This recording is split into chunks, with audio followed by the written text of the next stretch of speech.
we got the 1882 pulled around here.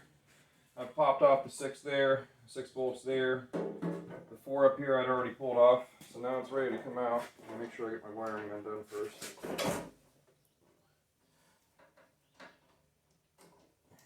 There. Alright. Gas cap's off. Wiring's going down to the hole. Oop.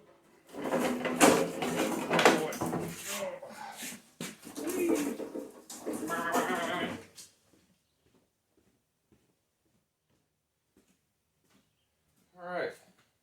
What we got here? Let's take a look. It's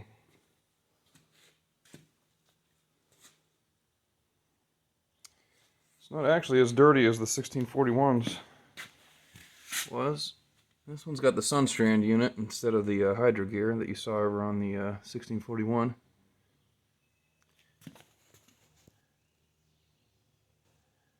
Here's the infamous trunnion. How bad does it look? It's got... there's some wear, but not much. I think it could probably use a cleaning and lubrication. What we got for the... oh boy. Yeah, that's pretty... yeah, that's going to be more of the cause of the... we're going to be back in here for sure. But that's okay. Let's take it outside and wash it down. There's the old pan. And the floppy guys. Here's the replacement.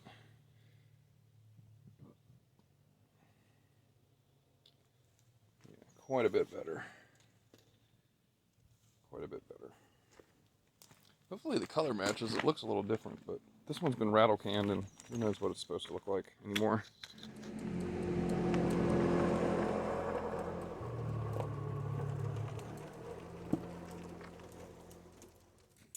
Hello, Martyr boy. Hello, boy.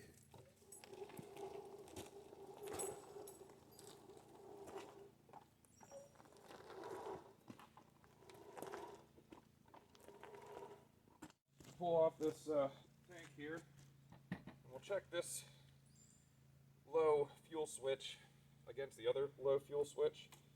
And if that low fuel switch shows the same electrical property as this one does, which is either opened or closed in that position, then I'm going to assume it's good. I'd have to look back at the wiring diagram to tell whether it should be normally open or closed. Alright. We got this story down here. Oh yeah. A little chunk of old fuel line. I'm just going to cut this one off because that's all getting replaced. We're not going to worry about cleaning this tank.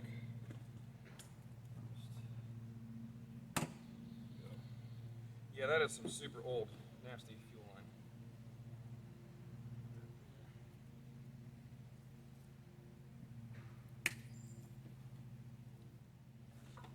Alright, we got a fuel line here. We'll replace that once we get this all cleaned up. So let's spray it down, wash it down.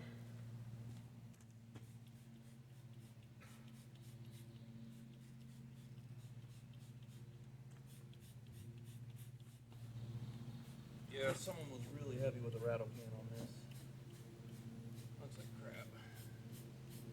I wish they'd just leave it alone. Looks better with rust than it does mismatched yellow rattle can.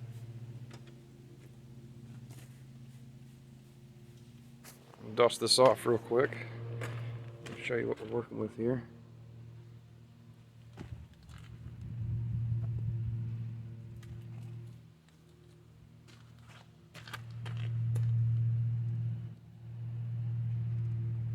Pretty gross.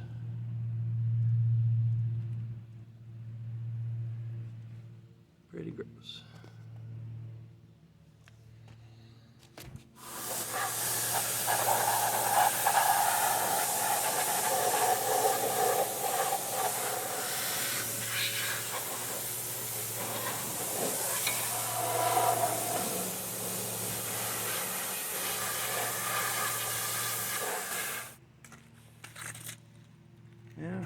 starting to get there.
Alright, well you get the idea.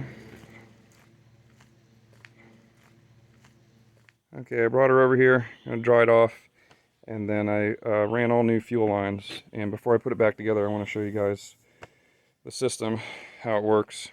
It's a really complicated fuel routing system. I can see why they did it the way they did it, but it's just a little overcomplicated in my opinion. So you've got a crossover tube between, a crossover fuel line between the top of the tanks here, so that it'll fill both sides of the tank there. And you can see the old original one here. All of these lines are hard as a rock. You cannot even attempt to squish them at all. They weren't going to pull off of the fittings, they had to be cut off. Here's the old fuel valves and grommets. Again, you've got fuel line that's so hard it just, it's like plastic now, it's not even really rubber anymore. So you've got that crossover, which is pretty simple looking. And then you pull the tank out, you can see the rest of the system. I don't have it all hooked up yet. So new shutoffs and grommets here.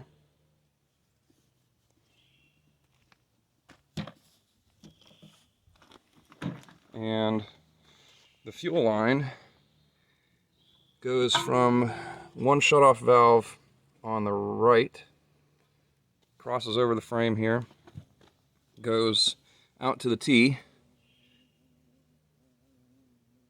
and then from that side of the T it goes out to the other shutoff. So you've got a shutoff valve here and a shutoff valve that will be here. And then at the bottom of the T, get out of here, carpenter bees. At the bottom of the T, it goes through the frame.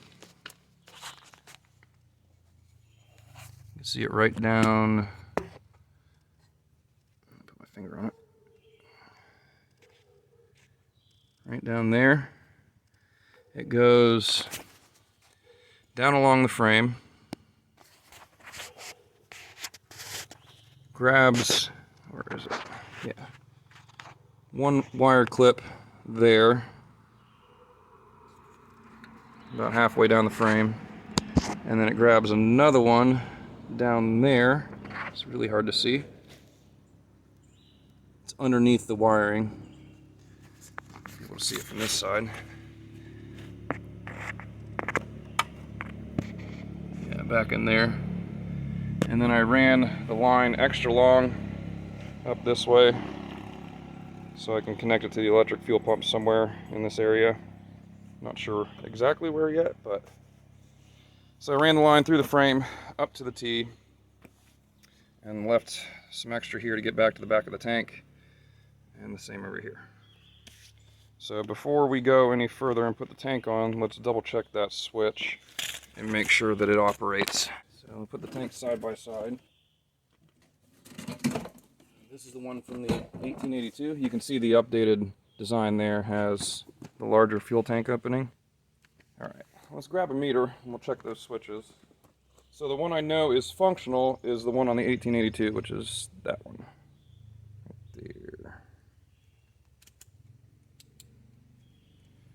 Set my meter to continuity test. It's probably a normally closed switch, I would think. Probably closes a circuit to turn on the light. Yes, so that's closed, showing me 3 ohms of resistance. And I think if I flip it upside down, it should change.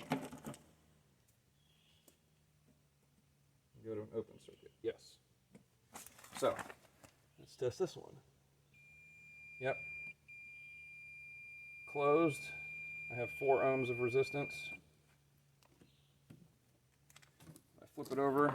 That would simulate a full tank of gas, basically. I should get an open circuit, which I do. Again, I'll show you on the meter. You can see the meter from there. Yeah, you can see the meter from there. All right. So we have an open line right now. We're pretending that the fuel tank is full. Putting my test leads between the 2 sides of the switch, and I have an open circuit still, which means the light will not turn on. I'm gonna flip it over, and I hear it go click. And I test again. I get a closed circuit with 4 ohms of resistance. Close enough.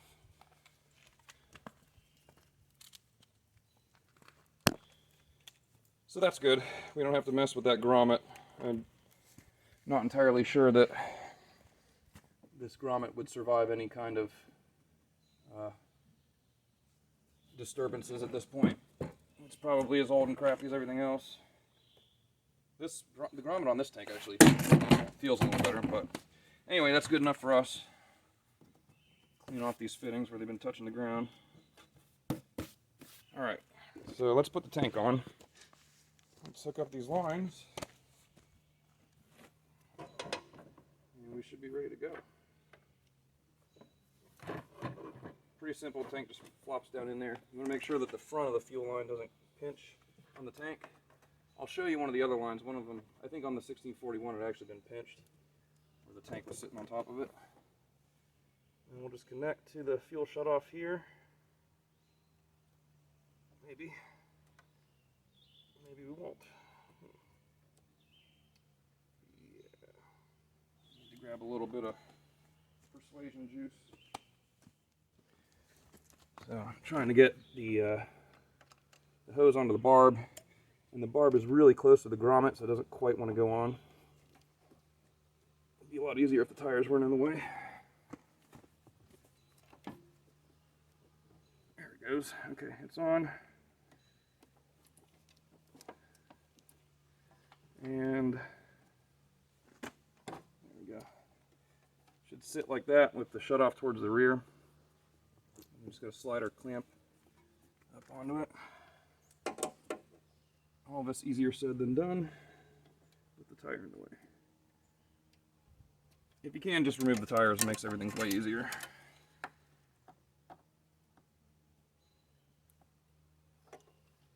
I also want to note that the way I'm orienting all of these clips is, this will be pretty self-evident once you put it together, but I'm orienting all the clips so that they have the tanks facing away from the frame, just to make sure it has enough clearance, because it's a pretty tight fit in there. Grab the other side here. Again, make sure that crossover hose is not pinched anywhere. Get some persuasion juice.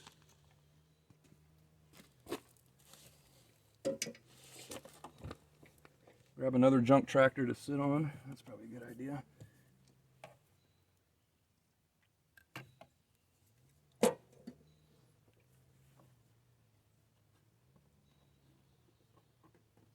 right, we're on that one.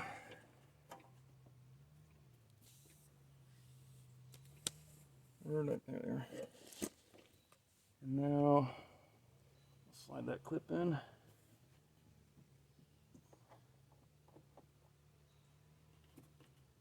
Maybe.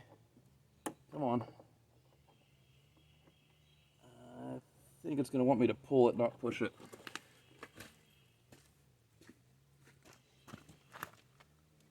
That's the problem here.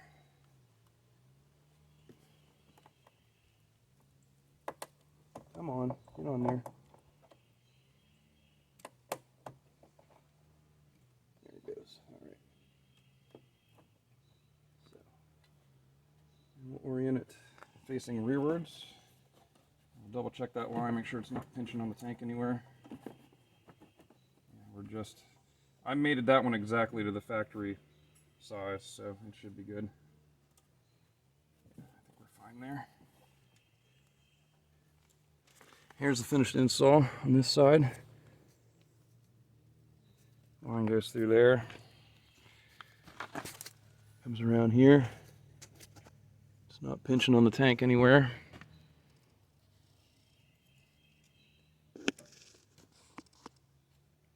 And right around this corner here. Make sure that that's not grabbing the tank at all. And I think we're ready for a Fender.